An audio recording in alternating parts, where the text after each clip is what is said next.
Hello random internet person, Alex here, post-run, mid-afternoon, and energy buzzing enough to want to share some insights with you guys. Topic of discussion today is, why does Alex randomly walk through parks in the mid-afternoon in random Eastern European countries? No, it's not. That's just a joke. Topic of discussion today is taking half measures, and how I want to, really this is a message for myself as well as anyone else who wants to listen in, but how we need to instill an aversion, and I screw up my face, to the idea of taking half measures. Because when we live with the philosophy that taking half measures, being half-hearted about what we do and how we approach activities in our world, when we allow for that in our philosophy and we say that, it's okay to not go so full on and not overdo things, and being half-hearted is all right, it's human. When we allow for that in our philosophies of taking action, we are going to give ourselves a massive disadvantage, because we all have reserves of energy.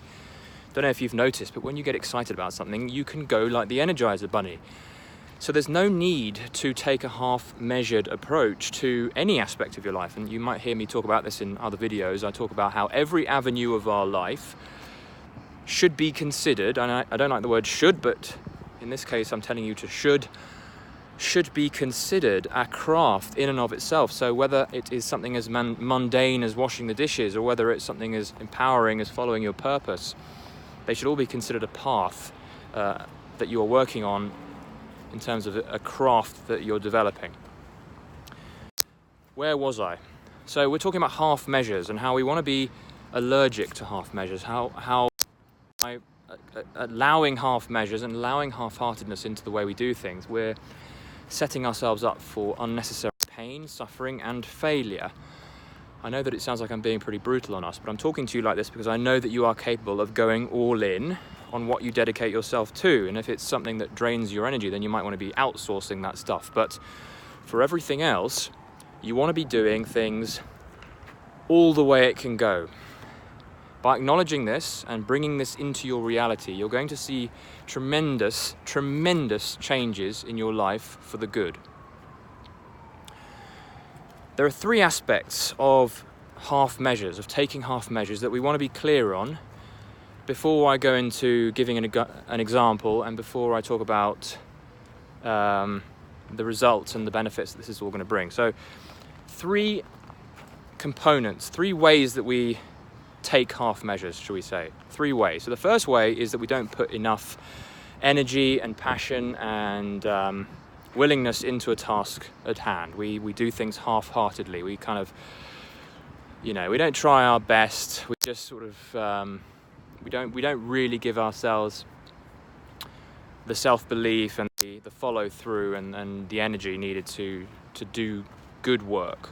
That's one aspect of taking half measures. The second is that we don't take projects and activities right through to completion. We don't honor the commitments. We don't honor our word that we gave ourselves. We might say, okay, I need to get some clients, and I'm going to get myself a client, and then you don't do whatever it takes to land that client because you're not honoring your word. You're not honoring that commitment. Or you might set yourself a New Year's resolution that says, I'm going to lose 20 pounds by May, and then you fall short. You don't finish the project, and you don't finish your book. You don't finish the thing that you wanted to do, that you got excited about for a couple of days, and then you sort of petered out. That is another form of half measure that we want to banish from our lives. The third is when people think to themselves that they are actually going all in, but they're not going as far as they could. So this is the amateur's perspective on doing things, is to do things the best they can, doing things to the best of their ability, doing their best, doing your best. I tried my best. That's great, and I'm not saying that that's a bad thing. We want to try our best with everything that we do, but if you want to really take things to the next level, as the gurus say, you want to be thinking from the perspective of a genius, of a master, who aims with everything that he does, especially his core project, to do things the best they can be done. You want to be the best in the world at whatever it is you've set your sights on. That is going all in on something. So those are the 3 ways to take a half measure and turn them into something powerful. Put everything into something, 1, all the energy, all the commitment that you can muster, no matter how mundane the activity. That's how you can really make a difference. Second way is to make sure you finish things. Make sure that you do whatever it takes to finish those commitments, to honor those commitments. You're going to start developing tremendous self-confidence just by not only the joy of finishing things and knowing that you can finish everything that you set your mind to and seeing the result of the finish, but you will also see more and more wins in your life, more and more success. And when we see people who are burnt out, it's usually a result of not getting results in their life because they don't prioritize finishing stuff, no matter how small. So think of some things that you've been holding off that you haven't finished yet and get something done. The more stuff you don't finish, even if it sort of becomes something you've forgotten about and is sitting in a file somewhere, it's going to be chipping away at your self-confidence and your self-belief and your belief in yourself that you are able to win at stuff. So the half measure of not finishing things is going to chip away at you. It's not going to be good in the long run. So honor your commitments and finish stuff. Do whatever the heck it takes to get things to a conclusion, to tie things up, to finish that book, and to win that client. If you've set out to get clients, you've got to get it. And the third aspect is to, and this particularly applies to the careers that you've set your sights on or the passion that you've set your sights on, whatever it is that you want to do it the best that it can be done. Do what no one else has done before.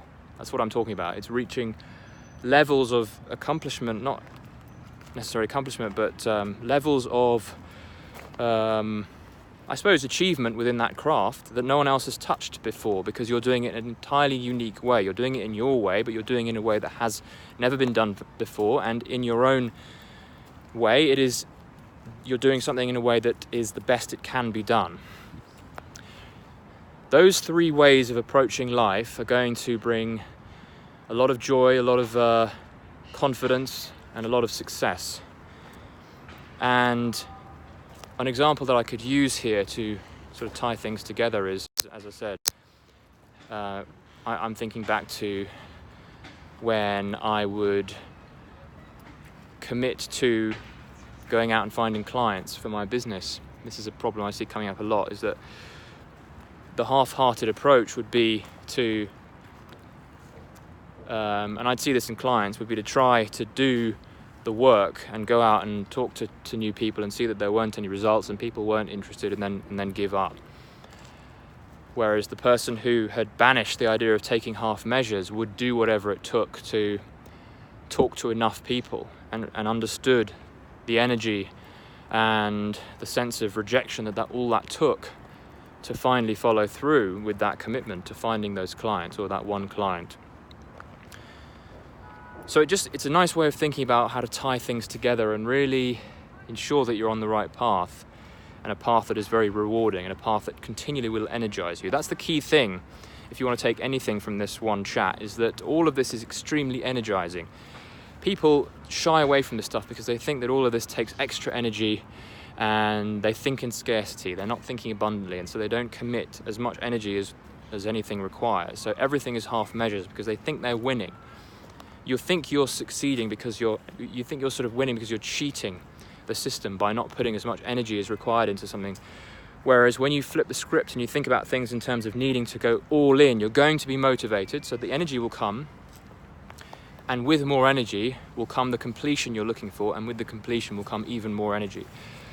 So thinking in half measures is extremely scarce thinking, and we want to avoid that at all costs. We want to be allergic to taking half measures. So go all in with everything in life. Every avenue of your life should be considered a craft, and you want to sense the energy that comes from that and enjoy that. Hope that made sense, guys. Do subscribe, do like if you like this, and stay hooked into these videos for more like this daily activity. See you soon, guys.